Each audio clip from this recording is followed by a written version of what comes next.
श्रीमद् भागवत महापुराण में राजा सगर की कथा। राजा सगर जब अपनी माँ के गर्भ में थे तो अन्य माताओं ने सगर की माँ को जहर पिलाया, जिससे कि उनका गर्भस्थ शिशु उत्पन्न होने के पहले ही नष्ट हो जाए। परंतु गर्भस्थ शिशु ने जन्म लिया, जहर के साथ जन्म लिया, इसीलिए उस गर्भस्थ शिशु का नाम सगर हुआ। राजा सगर बहुत यज्ञ करते हैं और एक समय राजा सगर यज्ञ का पशु, एक यज्ञ का घोड़ा छोड़ते हैं। राजा सगर के 60,000 एक पुत्र थे, एक रानी के 60,000 और दूसरी का एक पुत्र। 60,000 पुत्र बहुत ही अभिमानी थे। राजा सगर ने जो यज्ञ का अश्व छोड़ा, महाराज इंद्र उस अश्व को ले जाकर के और कपिल ऋषि के आश्रम पर छोड़ देते हैं। राजा सगर के 60,000 पुत्र उस यज्ञ के घोड़े को ढूंढते हुए पूरी पृथ्वी और सभी जगह छान लेते हैं, लेकिन उन्हें कहीं पर वो नहीं दिखलाई देता है। और अंतोगत्वा राजा सगर के 60,000 पुत्र ऐसे स्थान पर पहुंचते हैं जहां की ऋषि कपिल ध्यान में लगी हुई थी। अभिमानी पुत्रों ने शूर किया और श्रीहरि के अवतार कपिल मुनि को ही, जो सांख्य शास्त्र के प्रवक्ता हैं, उन्हें ही उन्होंने चोर समझ लिया, उनको अपमानित किया। इतने बड़े तपस्वी महाराज कपिल ऋषि का अपमान हुआ।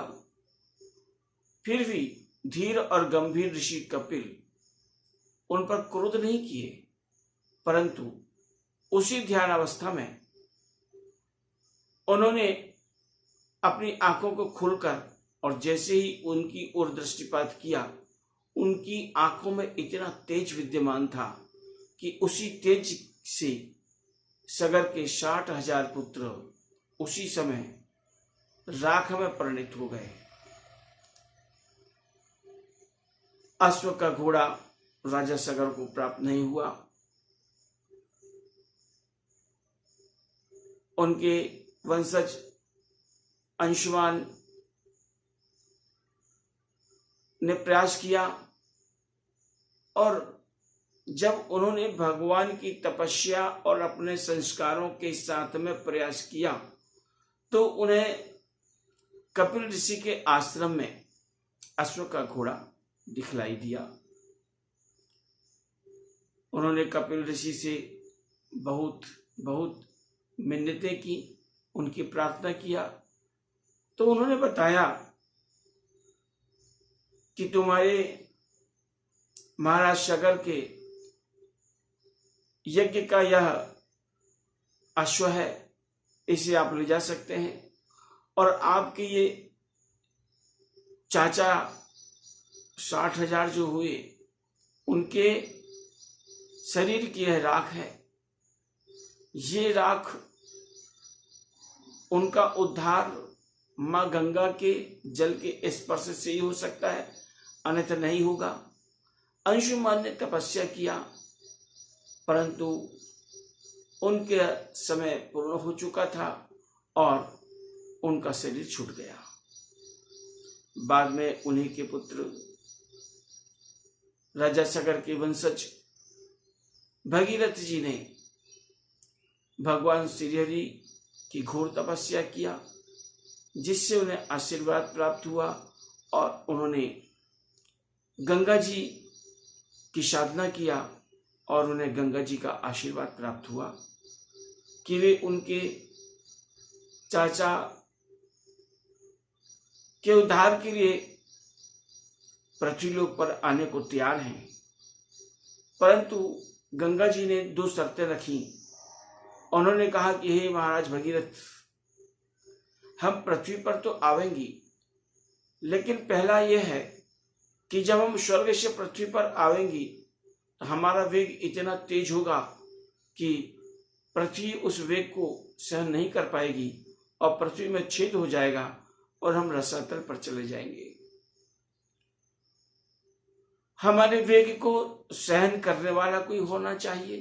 और दूसरा उन्होंने रखा शर्त कि हे राजा, हम पृथ्वी पर आएंगे, हमारा वेग अगर किसी ने सहन कर लिया तो ठीक है, और जब पृथ्वीवासी हमारे जल का स्पर्श करेंगे, स्नान करेंगे, तो वे हमें अपवित्र करेंगे। उससे हम कैसे बचेंगे? महाराज ने, भगीरथ जी ने गंगा माँ से प्रार्थना किया कि माँ, आप अनुमति कीजिए कि आप पृथ्वी पर अवतरित होंगी। और भगीरथ महाराज शिव जी की तपस्या करते हैं। भूत भावन भगवान भोलेनाथ की कृपा होती है और आशीर्वाद प्राप्त होता है। महाराज सगर माता गंगा से आने का प्रार्थना करते हैं और माता गंगा तैयार हो जाती है। भगवान भोलेनाथ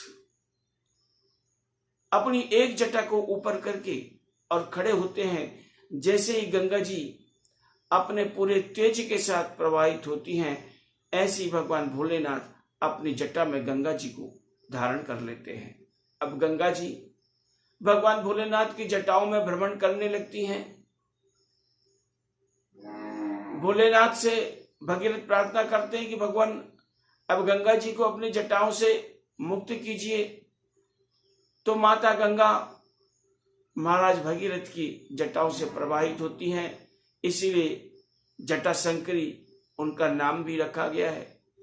माता गंगा अपने तेज कलरव ध्वनि के साथ में, उत्तंग लहरों के साथ में, और धीरे धीरे पर्वतराज हिमालय से नीचे की ओर प्रवाहित होने लगती हैं। और उसी समय उन्होंने ऋषि के पूजन की सामग्री को बहा दिया। ऋषिवर ने गंगा जी को अपने एक अंजलि में लेकर पान कर लिया। भगीरथ आगे आगे चल रहे थे, पीछे पीछे मातु गंगा थी, लेकिन भगीरथ ने देखा कि अरे मातु गंगा नहीं दिखलाई दे रही, कहाँ लुप्त हो गई। फिर उन्होंने ऋषि से प्रार्थना किया और महाराज ऋषि की जांघ से गंगा जी पुनः प्रभावित हुई, इसलिए उनका नाम जाह्नवी कहा गया। 3 पथों से गमन करने वाली माता गंगा को त्रिपथगामिनी भी कहा गया है। और भागीरथी जी की प्रार्थना से अवतीर्ण नहीं, इसीलिए उनका नाम भागीरथी भी है। माता गंगा सगर के 60,000 पुत्रों का स्पर्श अपने जल से करती हैं और सगर के पुत्रों का उद्धार हो जाता है। माता गंगा में जो स्नान करता है उसका मन और बुद्धि निर्मलता को प्राप्त होती है। माता गंगा के जल में जब तपस्वी लोग स्नान करते हैं, महात्मा लोग स्नान करते हैं, तो उन महात्माओं और तपस्वियों के स्पर्श से माता गंगा कभी मलिन नहीं होती है। ये संसार में कलयुग की वृद्धि होती चली जा रही है।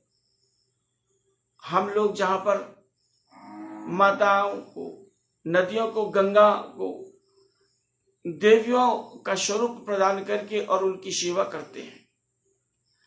हम सभीयों का यही धर्म है कि हमें नदियों का संरक्षण करना चाहिए। ये नदियां जीवनदायिनी है, देवी है, और यदि नदियां लुप्त हो जाएं तो क्या होगा, कल्पना करके देखिए। इसीलिए हमारे पूर्वजों ने इन नदियों को देवी स्वरूपा जीवनदायिनी कहा, और हम उनकी सेवा करते हैं, उनकी पूजा करते हैं। नदियों की सेवा करना, नदियों की पूजा करने का वास्तविक अर्थ यह होता है कि हम नदियों को स्वच्छ रखें, उन देवियों के आसपास गंदगी ना फैलाएं, ऐसे प्रयत्न करें जिससे कि नदियां हमेशा जीवनदायिनी ही बनी रहें, उनका जल हमेशा निर्मल और पवित्र रहे। ये हमारा अपना तर्क है कि हमारे शिव जी ने गंगा जी को सिर पर धारण किया। उसका आशय यह है कि गंगा जी सरल, सहज और तरल है, तो हमारा सिर, हमारा मस्तिष्क हमें सरल, सहज और तरल रखना चाहिए। ये गुरुदेव शिव जी से हमें ज्ञान प्राप्त होता है। शिव जी ने मस्तक पर चंद्रमा धारण किया, अर्थात शीतलता को धारण किया। इसीलिए हमें अपने मन को हमेशा शीतल रखना चाहिए। माँ गंगा, माँ नर्मदा, माँ गोदावरी, माँ रेवा और ये सभी तीर्थ नदियां हम सभी पृथ्वी में रहने वाले जीवधारियों के लिए हैं। हम सभी का यह धर्म है, यह कर्म है, यह कर्तव्य है कि हम सदैव इनका संरक्षण करें, इनकी सेवा करें। किसी भी प्रकार की गंदगी से हम इन देवियों के आंचल को मलिन